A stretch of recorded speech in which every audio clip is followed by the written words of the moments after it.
We ended about one verse away from the beginning of chapter 7, and today I'm going to just start with chapter 7 of Exodus. It's very good to have you here with us. I'll have the text on the screen. The Lord said to Moses, "See, I have made you like God to Pharaoh." I've been reading, I have a new volume of Luther's works. I don't know if you know this, but the American edition of Luther's works stopped in 1955 or something like that. There was no translating done for many decades. And they just recently have started again. So there's kind of a renaissance in translating happening around the Lutheran Church these days. But they're up, my last volume is volume 55, and now they're up into the 70s with the new volumes. The thing is, for my Luther, I paid $500 to a professor who was retiring back in 1994, I think. Gerhard Franzmann, some of you might know who that is. I bought his, he knew my name all year because I had to give him a check every month. So, "Tim, how you doing? So good to see you." I thought, yeah, I'll bet it's good to see me. And but I got permission from my then fiance to do that, and bought his Luther. But now, so that was $500 for 55 volumes. Now you pay about $60 for one volume. You do the math. And but I've gotten a couple. And the one on Exodus that I'm reading as we're going through this class together is delightful. I wanted to comment that because where the Lord says here, "I've made you like God to Pharaoh," Luther has about 8 pages on that phrase. That this is not blasphemy. God is saying you're going to be, and really the word "like" in our translation we kind of add because it's so uncomfortable to read this and say, "You'll be God to Pharaoh." You understand what it means, but essentially it means that you will be the mouthpiece of God to Pharaoh, and Aaron will be your prophet. That means Aaron's going to speak, but what's coming to you from Aaron, or rather what's coming to Pharaoh from Aaron is coming from you. You are to say, the Lord says in verse 2, "Everything I command you," and your brother Aaron is to tell Pharaoh to let the Israelites go out of his country. So the Lord is very specific with what he wants Moses to say, what he wants Moses to do. Does this power, this greatness come out of Moses himself? No, in fact, Moses took pains to demonstrate this by telling us about God trying to kill him out in the desert. Just a couple verses ago, Moses had neglected, or I don't think forgotten, but I think neglected to circumcise his son as they traveled, and they had to circumcise the boy out there in the desert. And so Moses is one who breaks the law, does not do God's will, is a sinful, fallible man, like all the rest of us. So, somebody have to get that? Okay. Is there something going on with Pharaoh that perhaps he doesn't know what he's dealing with? Because why doesn't he have Moses killed? We're going to bring that up in a little bit, but yes. It is, he's going to say in a little bit here, Luther will actually say, for us, heaven is too high and hell is too deep. So when God illuminates himself, it's so glorious that we don't have any boundaries up there when we're looking at God, when he lets us know his full glory.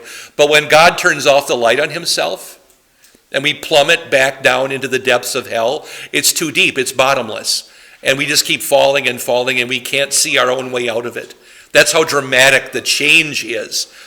And when it is either exceedingly illuminated or exceedingly obscured. And so we don't know the measure of heaven or hell. And Luther goes on to say, under normal circumstances, it would be impossible for these signs and wonders not to change a human heart. And therefore, what's happening with Pharaoh, for a man to become so hard-hearted and stiff-necked, is God's work and God's wonder. So God is at work because this needs to get so far down that the power of Pharaoh has to be so afflicted, and the resistance to the Israelites leaving has to be so diminished that the Egyptians will eventually beg and force the Israelites out, to show Pharaoh just exactly who is in charge, so that he acknowledges that this is the hand of God. But what happens here with Pharaoh is not only about Pharaoh, it's also about all of the Egyptians, but it's also about everyone who hears about this in the future. So the Canaanites will be affected by what happens with Pharaoh. And they will have heard about it. And how could Pharaoh have not have had Moses killed? How could this have happened? Well, it was the finger of God, as Pharaoh's own magicians will say. Diane? I was going to say, isn't his mind set like Satan? He hates God or hates everything so much he will not listen to reason or listen to the logical? You've thrown out a couple of different lines of questioning there. And yes, the human reasoning left to itself is the most unreasonable thing. We tend to be blind when we try to reason. It's really afflicted and affected by sin. Humans are most unreasonable. Yeah, exactly.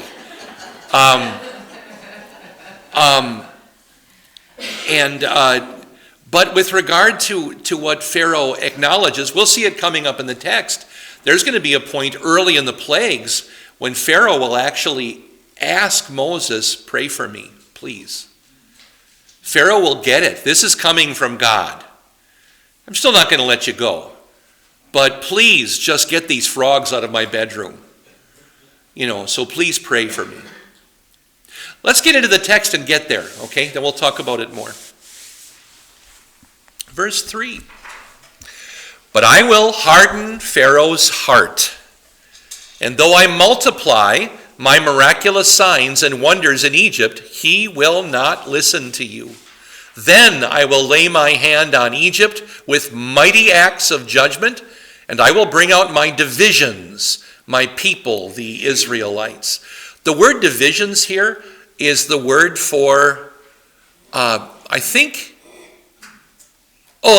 we often will say hosts, like God of hosts. God of armies is how the EHV likes to translate it. It means really army divisions. So I will bring out my, I translated this chapter a little while ago. We're not using my translation, but I'm working through Exodus also. And I think I said my vast numbers of people. That's the idea anyway here. Anybody know how many guys are in an army division as opposed to a platoon or a brigade or something? A division is huge, usually many, many thousands. In fact, a division is so large, a colonel can't command it. It has to be a general of some kind with other generals under him. So it's a very, very large group. And there were, how many Israelites came out of Egypt? Do you know the number approximately? 2 million? That's based, and the only number we have is that their army with males of military age was 600,000 something.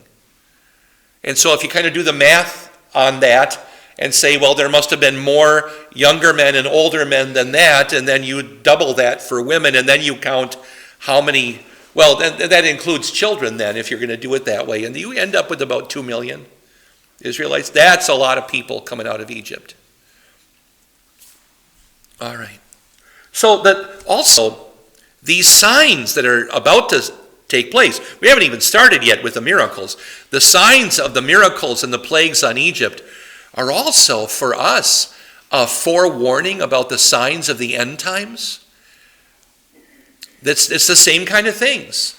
Pharaoh should have known that this is going to get worse. And as they began to get worse, he should have come to that realization, but he was hardening himself. Eventually, God would begin to harden him instead of Pharaoh hardening himself. We'll talk about that when we get there. That's not even these plagues. It'll be a week from now yet. But the signs of the end times will begin, and there will be people who will not recognize them. They won't know. Jesus says, and is it Matthew? I was just reading this last night. Probably. Oh, that means it was Matthew 15 or 16. Matthew 16. That you see when it's a red sky at night, you know what weather is going to be. What does red sky at night mean? Sailor's delight. The sailor's part isn't in what Jesus says, but yeah, that's right. But what does a red sky in the morning mean? Take warning, because it's going to be a storm that day. Yeah, so that whole spiel is spoken by Jesus without the sailor part. But he says, you know how to interpret the sky, so understand that you've got to be able to interpret the signs in the world as well when these things happen. Okay, 5. The Egyptians will know that I am the Lord when I stretch out my hand against Egypt and bring the Israelites out of it. And more than just the Egyptians, everybody else is going to know as well. Moses and Aaron did just as the Lord commanded them. That verse is an important recurring verse, when Moses and Aaron do everything the Lord says. There is going to come a moment where they make a mistake and they don't. Do you remember what that? It's not in Exodus. No, that wasn't that's not disobeying a direct command from the Lord. It's a law. But I'm talking about God told them do something this way, and they didn't do it exactly that way. Say it again, Brad. Bringing the water out of the rock in the wilderness. Yeah, at Kadesh, Moses brought the water out, and there is a reference there to God saying, just speak to the rock, and Moses hits it instead. But also then, Moses and Aaron take credit for it. And they say, we brought this water out for you. And for all the things that Aaron did, including Aaron was responsible for the golden calf. Aaron was there when Aaron and Miriam rebelled against Moses and so forth. But it's that one, taking credit for the water at Kadesh, that is what God says to Aaron will let him not see the promised land. So, and that's also why Moses didn't see the promised land except from a high mountain. But Aaron dies on, Mount Hor down south, and then Moses, of course, dies on Mount Nebo off to the east. But yeah, otherwise, through Exodus, though, they do just as the Lord commanded them. Moses was 80 years old and Aaron 83 when they spoke to Pharaoh. So here is the chronological moment that tells us how old Aaron was, or how much older than Moses Aaron was, about 3 years. And I don't have more to say about that, but anybody, John, did you have a question, or you're just scratching your cheek? That's allowed. Okay. But be careful. Okay. The Lord said to Moses and Aaron, when Pharaoh says to you, perform a miracle, then say to Aaron, take your staff and throw it down before Pharaoh, and it will become a snake. The word here in chapter 7 is not the usual word for snake. Usually it would be nachash or something like nehushtan.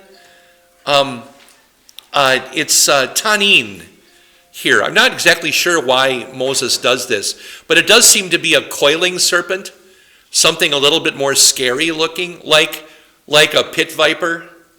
I forget what the vipers of Egypt are called. Are they adders or asps or whatever they are? What's the pit viper in America? It's the rattlesnake, right? Oh, the cobras in Egypt is what the pit viper. There's all the same family.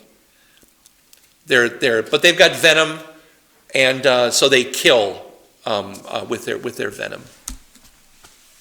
So Moses and Aaron went to Pharaoh. In Hebrew, it says they went in to Pharaoh. Does that imply into Pharaoh's compound or in the building or what? I'm not sure. But they go to Pharaoh, and they did just as the Lord commanded. Aaron threw his staff down in front of Pharaoh and his officials, and it became a snake. Pharaoh then summoned wise men and sorcerers, and the Egyptian magicians, so 3 different words for these guys here, also did the same things by their secret arts. That word secret, it's often other places in the Old Testament. Is it chatav,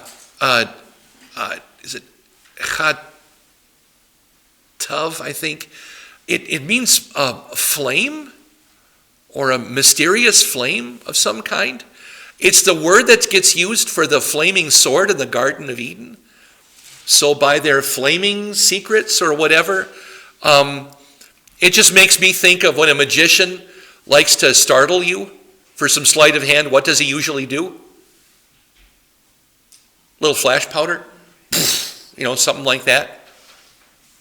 I don't recommend this, but I was in my 20s and I was a camp counselor. And has anybody heard of Camp Basic? Anybody at all? Is that by the cross? Fairly much, yeah. It's at Wyalusing. My congregation held a summer camp at Wyalusing State Park on the river, and then a week later we held Camp Basic, which is for people with special needs to have a summer camp, same cabins and everything. I just bring it up because it was there that I was counselor there for about 10 years, and I had a terrible habit that I'm embarrassed and ashamed of telling ghost stories to the kids at night with a can of lighter fluid.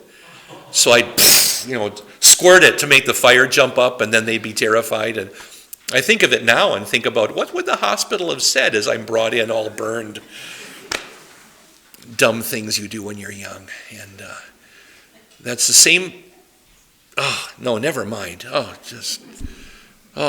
Dumb things we did in those days. But anyway, that might be what the flaming part of this is all about, that they were using something like flash powder or something, or oil that would burn or something like that. But these Egyptian magicians with their secret arts, each one threw down his staff. So guy after guy after guy.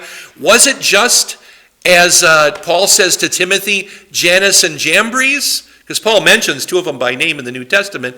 Or were they just the leaders? Were there 7, 8, 12 of them? I don't know. We certainly have plural wise men and another plural sorcerers. So it seems like there's a couple different groups of guys here. Some guys who were learned with book learning, and some guys who were more magical, and some guys who were kind of both. Did some of them communicate with the dead? Did some of them do omens? We don't have enough information to pin them down here. But there were a bunch of them, and they each threw down his staff, and it became a snake. Something obviously the Egyptians knew how to do. So God begins with, I don't know, from God's perspective, I'll start with an easy one. You guys know how to do this. I'll have Moses do this. So Moses, and they think it's a secret, and now the shepherd comes in out of the desert and does it. Each one of them threw down his staff, and it became a snake. And now what story does this remind you of? But Aaron's staff swallowed up their staffs. Joseph? See it again? Joseph? Exactly right. Yeah. What in the Joseph story? There are a couple things, right? His dreams. Yeah. What are the details in the dreams? It was. Ate up other cows.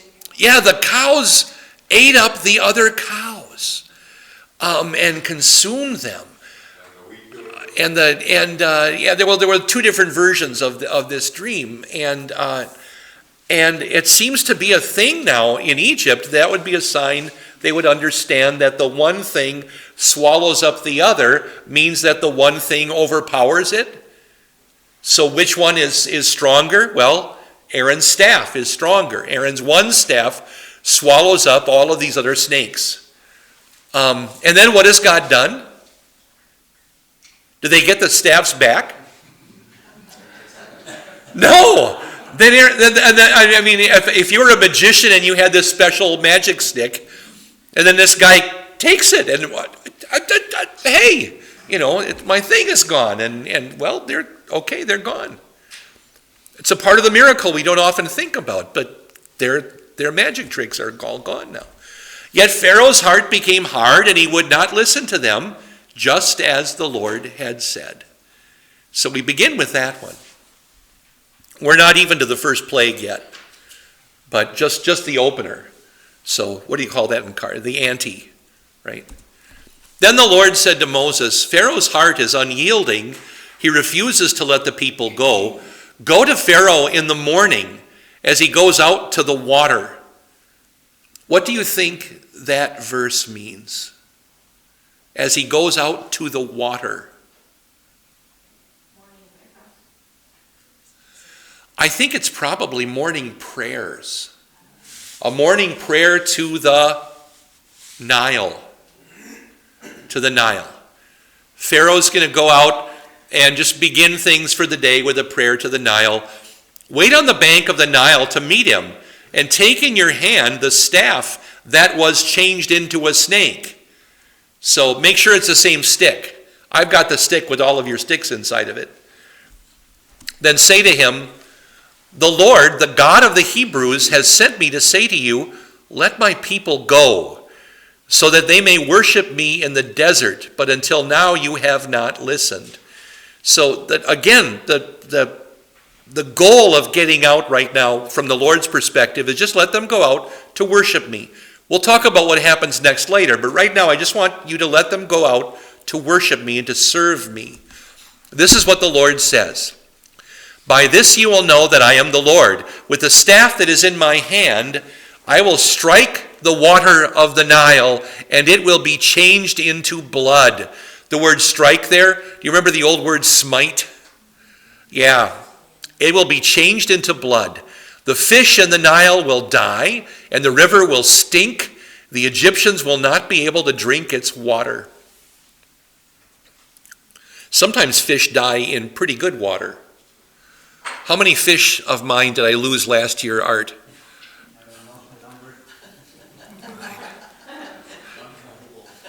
Not uncountable. I think it was 10, though. I have fish in my office. I have a fish tank and fish, and anyway, they haven't all survived. I've got 2 in there now that are doing pretty good, but I feed them too much. But to buy a bigger tank. But that's with just ordinary. Well, I think that's New Ulm water. New Ulm water is tough on fish. Even if I filter it, it's pretty tough. Maybe I should buy my water. I don't know where that comes from, though.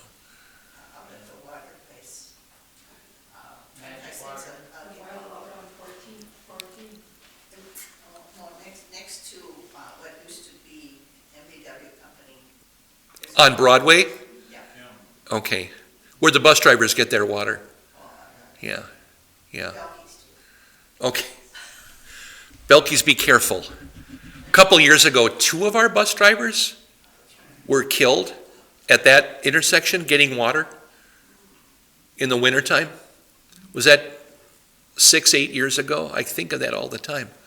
But two of our school bus drivers were killed there, crossing that street in the dark, to get water. But yeah. But you're right. That's probably where I should get my water. All right. But it's like a 25-gallon tank, though. That would be a lot of containers. But still. The Lord said to Moses, tell Aaron, take your staff and stretch out your hand over the waters of Egypt, over the streams and canals, over the ponds and all the reservoirs, and they will turn to blood. Blood will be everywhere in Egypt, even in the wooden buckets and the stone jars. Where else did Moses stretch out his hand over the water? The Red Sea. So we have a hint of something else coming here. God has power over all of the waters, doesn't he? I mean, he made them in the first place. When did God create water? What day of creation?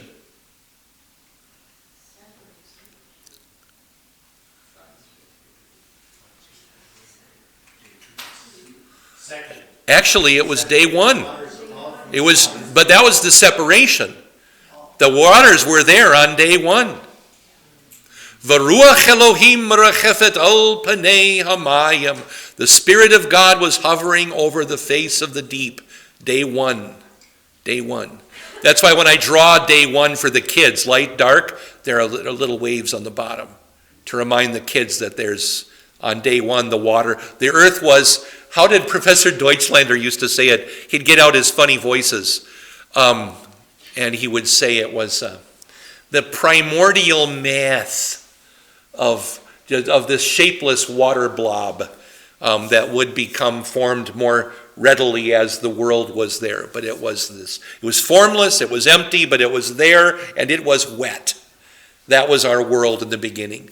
I usually show the kids a picture of what planet in our solar system is just blue. Do you know which one? Neptune. I like to show the kids a photograph of Neptune. Just a blob with no land masses or anything on it. So they kind of see what it might have looked like. I don't know. But I could just show them a water droplet too, but I'd do that. So God has control over everything. But that's curious though. Did Moses or Aaron, did they move around over the streams and canals and ponds, and were there some of those in the area, or did they say the words out loud? You know, over the Nile, there's a canal over there. Over the canals, I know there's a reservoir over there. There's a pond over there and things like that. I'm not exactly sure, but in some way he did this. But all of the water that was out, even in the buckets and the jars, all of it was turned to blood. So just all of a sudden, blood. Yes? There's an interesting note in my Concordia study that says that the Egyptians' gods inhabited idols and images made of wood, clay, and stone, and that plague may have been intended as a rebuke. Yeah, Professor Roars, who wrote that note, is a Concordia St. Louis professor back in the 40s, and Walter Roars was his name. And he got that phrase from, when did Adersheim live? 1700s, 1800s? 1800s, I think. Adersheim wrote a bunch of really cool books about the Old Testament. And in his history of the people of Israel, I think he came up with that phrasing. But that's exactly right. Adersheim is the one who even tried to associate each plague with a different god of Egypt, which is not an easy. I mean, there are a lot of gods of Egypt, but you wonder if you've got the right one when you do it, because how many different gods of Egypt are over the waters and over the storms and over the frogs and over the dogs and everything else. And but it is true. The plagues do seem to strike all of the beliefs of the Egyptians. You've been listening to Invisible Church, the Bible study podcast from St. Paul's Lutheran Church, New Ulm, Minnesota.